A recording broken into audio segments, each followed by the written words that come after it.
I've been a physical therapist for almost 20 years, and I've spent the last 20 years kind of circling around these ideas, and it wasn't until recently that it really kind of clicked for me.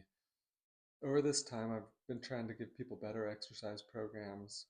I've been sort of debating or having discussions with people about what might be best for them, whether it's going to see an orthopedist, whether it's eating better, whatever tool someone has to fix a problem sort of becomes the tool to fix everything. Kind of like if you ask a barber if you need a haircut, of course it's yes. So I knew that wasn't right. I knew that I couldn't make a better exercise program than anyone else could do. And that didn't help anyways. I've spent so many hours making the perfect exercise prescription for someone, and it just doesn't work. This longevity idea became popular recently, and being in Austin and sort of around tech people, everyone wanted to optimize their health. And I don't think they really understood what that meant. One of the most influential books I've ever read was Anti-Fragile. And really what that's explaining and demonstrating is we don't understand complex systems very well.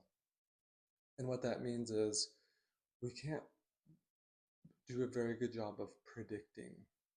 And by pulling levers on these complex systems, a lot of times we'll have second and third order consequences that we couldn't predict.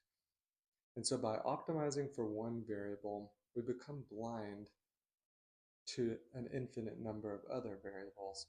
And so a lot of the things that people are doing will have unintended consequences. The thing that that book taught me is that complex systems have internal mechanisms to fix themselves, and by and large, we don't want to mess with them. He uses the idea of heuristics, rules of thumb. Since we can't predict, we have very fundamental, simple truths that we can adhere to make decisions. So as that comes to physical therapy or to health, sort of the main idea that I've come up with is this capacity idea. So, and that can hold for a deadlift. If I can deadlift 1,000 pounds, I could lift 200 pounds all day. I have so much delta between my capacity and my demand that I'm healthy. So health is sort of this emergent process that is determined based on the delta between my current capacity and the demands I'm placing on it. So one of the things that I talk about with people is sugars really become vilified. And I'm not saying sugar is healthy necessarily, but it's all contextual.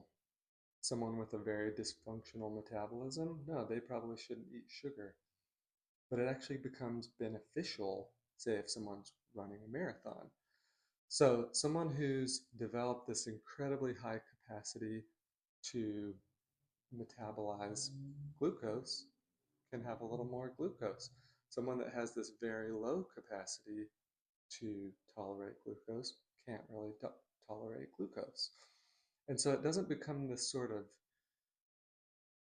you know, it took this is normal range for blood work and now optimize, we just narrowed that frame a little bit and we really don't know what we're doing. And so using this more fundamental idea of capacity is is probably a better rule of thumb to approach health, and specifically even with orthopedic health or performance. But then the second thing I notice as I talk about with people is a lot of times those exercises become somewhat arbitrary and they still wouldn't stick with it. It didn't matter if I gave them something super basic or something super complex. If it didn't connect with their life, it really didn't matter. And if it didn't fit in with what they were already doing, if they were overtraining, adding more exercises really didn't help them a lot. And so this second piece that I think is really important is is this alignment. Most people, if I'm inserting exercises or whatever to improve their health inside of this chaotic lifestyle, it's not helpful. And so these two ideas that I've come up with is this capacity. What's our current capacity? What are our demands? Is there room to spare so that I can be healthy? Am I approaching that capacity where I start having some symptoms, or have I actually crossed over capacity where now something's actually breaking down and we need to do something about it? The second one is this alignment idea. If I'm inserting random behaviors into a misaligned life or a chaotic life, it's not going to land and do any good in the end. So, this idea of cultivating health by aligning our life from our highest values down to our daily actions, and then building those specific capacities that we need to get through our life in the context of what roles do I need to live in? Am I a dad? Am I a business builder? Am I a husband? Am I single? And then what season of life am I in? Am I in a really busy season where I don't have a whole lot of spare capacity to be adding a lot of new things, or am I in a sort of recovery mode where I can add a few things, where I can make that more of a priority to grow?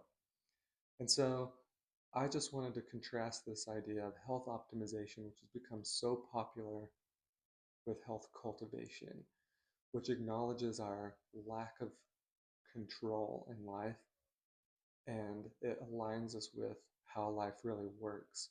Complex systems we do not understand, but by using simple fundamental principles, we can become healthy.